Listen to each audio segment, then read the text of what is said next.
বিচিত্র প্রকৃতির রহস্য যা মানব জাতিকে বরাবরের মতোই অবাক করে দিতে বাধ্য। যেমন কিছু পাথর যা সাধারণ হয়েও অসাধারণ এবং একই সাথে রহস্যময়। পাথরগুলোর এক একটির বয়স নাকি 60 লাখ বছর। কোনোটিকে হাতের মুঠোয় বন্দি করাও যায়, আবার কোনোটি উচ্চতায় 4 থেকে 5 মিটার, দেখতে যেন পাথুরে বুদবুদ। ইউরোপের দেশ রোমানিয়ার এক গ্রাম জুড়ে এ ধরনের অসংখ্য পাথরের দেখা মিলেছে।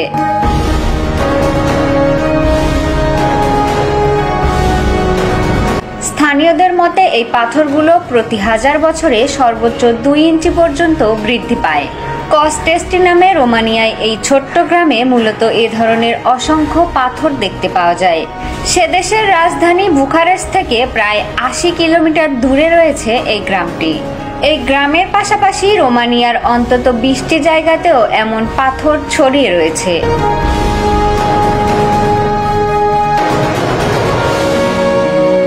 এত বছর ধরে বৃষ্টির পানি পড়ায় নাকি পাথরের আকার বৃদ্ধি পেয়েছে, পাথরের ক্ষয় হতে পারে।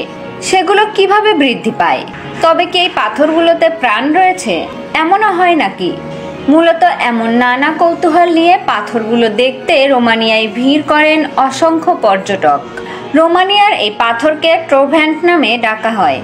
বৃষ্টির পানিতে থাকা খনিজ পদার্থের সাথে বিক্রিয়ায় ট্রোভ্যান্টের ভেতর চাপ তৈরি হয়, যার ফলে পাথরগুলো ফুলে ফেপে বহুগুণ হয়ে ওঠে। পাথরগুলোকে কাটার পর এর মধ্যে গাছের গুড়ির মতো বৃত্তাকার রিং দেখা গিয়েছে।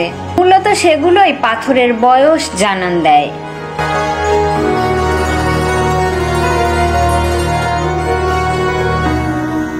Text report, Tweet News।